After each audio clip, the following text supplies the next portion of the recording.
Detective Comics number 27. Starting this issue, the amazing and unique adventures of the Batman. The Batman by Robert Kane. The Case of the Chemical Syndicate. The Batman. A mysterious figure. No. A mysterious and adventurous figure, fighting for righteousness and apprehending the wrongdoer in his lone battle against the evil forces of society.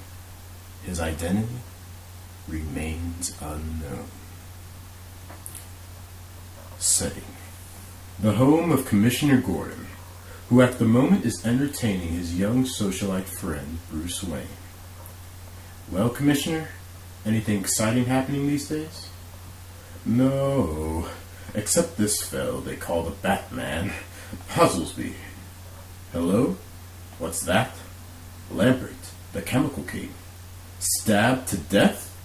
His son's fingerprints on the knife? I'll be right over. Talk about something exciting. Old Lambert has been murdered at his mansion. I'm going there now. Like to come along? Oh well, nothing else to do. Might as well. The Commissioner and Bruce Wayne speed toward the Lambert residence. Hello, Sergeant. Everything under control? Yes, sir. We've got young Lambert in the back room. And after a thorough examination of the scene of the crime, the room becomes busy with the usual police routine. Well, I'm finished here. Let me talk to young Lambert. Hello, Lambert. They say you killed your father. I didn't do it, Commissioner. Believe me, I didn't do it. Calm yourself, boy, and tell me all about it. Well, sir, tonight I came home early, and as I was passing the library, I heard a groan. I rushed in, and there was my father lying on the floor with a knife in him. And as I rushed in, I got the impression of something leaping out the window. I also noticed that father's safe was opened. I pulled the knife out of my father's body and turned him toward me just in time to hear him say, "Contract, contract, oh!" And then he died. That's how I got my fingerprints on the knife. That's the truth, Commissioner. Did your dad have any enemies or people who had an interest in his business activities? Not that I know of. Except his 3 former business partners. Let's see. They were Stephen Crane, Paul Rogers, and Alfred Stryker. Commissioner, there's a man named Steve Crane who wants to speak to old Lambert. When I told him that old Lambert was murdered, he got very excited and wanted to speak to you. This is Commissioner Gordon. What's the trouble? Yesterday, Mr. Lambert called and told me he received an anonymous threat on his life. Today I received the same. That's why I called up, and I'm afraid I'll be next. What shall I do? Wait and don't let anybody in. We'll be over as soon as we can. What's that, Bruce? Ho hum. I'll leave you here to finish your work.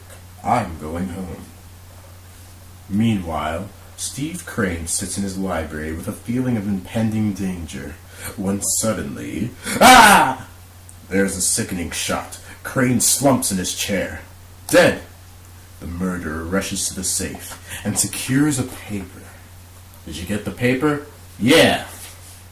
As the 2 men leer over their conquest, they do not notice a third menacing figure standing behind them. It is the Batman. The Batman! The Batman lashes out with a terrific right. He grabs his second adversary in a deadly headlock, and with a mighty heave, sends the burly criminal flying through space. The Batman swiftly picks up the paper that the murderer stole from Stephen Crane's safe. Meanwhile, the Commissioner draws up in his car. It's the Batman! Get him! Mr. Crane has been murdered, sir. It's horrible. That's 2 dead partners out of the 4 that have received threatening notes. The other 2 must have received them too. Let's go to Rogers next. The Batman reads the paper he snatched from the killers, and a grim smile comes to his lips. He speeds his car forward to an unknown destination. Meanwhile, Rogers, who has learned of Lambert's death by news broadcast, has already gone to the neighboring laboratory of his erstwhile partner, an Alfred Stryker. "Hello, Jennings. I must see Stryker quickly. Won't you come in?" "Ooh!" Jennings, Stryker's assistant, carries Rogers to the basement of his laboratory. "One more out of the way. Soon I'll control everything. This is the gas chamber I used to kill guinea pigs, to experiment with. But now you are my guinea pig. This glass lid covers you entirely. Gas will come through the jet and kill you." "You fiend!" Jennings pulls a brick, which starts the glass down over Rogers and certain doom. "I'm going down to turn the gas on. Sleep well." At that moment, the Batman leaps through an open transom. The Batman seizes a wrench from a table and leaps for the gas chamber. The Batman quickly plugs the gas jet with a handkerchief as the gas chamber descends entirely over them. He then unties Rogers, and with a powerful swing, Jennings returns and is startled by the Batman. He reaches for his gun. "What the?" The Batman greets Jennings with a flying tackle. Meanwhile, Alfred Stryker has heard the crash of the gas chamber. As he enters the laboratory, "Rogers, what's happened?" "Your assistant Jennings tried to kill me." However, Stryker has not noticed the Batman, who has secluded himself in the shadows.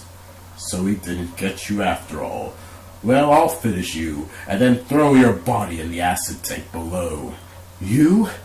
Oh, my hand!" "What's the idea? Why did he try to kill me?" "This rat was behind the murders. You see, I learned that you, Lambert, Crane, and Stryker were once partners in the Apex Chemical Corporation. Stryker, who wished to be the sole owner, but having no ready cash, made secret contracts with you to pay a certain sum of money each year until he owned the business. He figured by killing you and stealing the contracts, he wouldn't have to pay his money. A clever scheme, and being the contracts were a strict secret between the four of us, our heirs of the outside world wouldn't know a thing about them. But how did you know all this?" "I secured this contract from one of his hired killers." Suddenly, Stryker, with the strength of a madman, tears himself free from the grasp of the Batman. "Ooh! He's falling right into the acid tank!" A fitting ending for his kind. "How can I ever thank you? Why, gone!" The next day, young Bruce Wayne is again a visitor at the Commissioner's house, who has just finished telling Bruce the latest exploits of the Batman. And then Rogers said the Batman went through the skylight.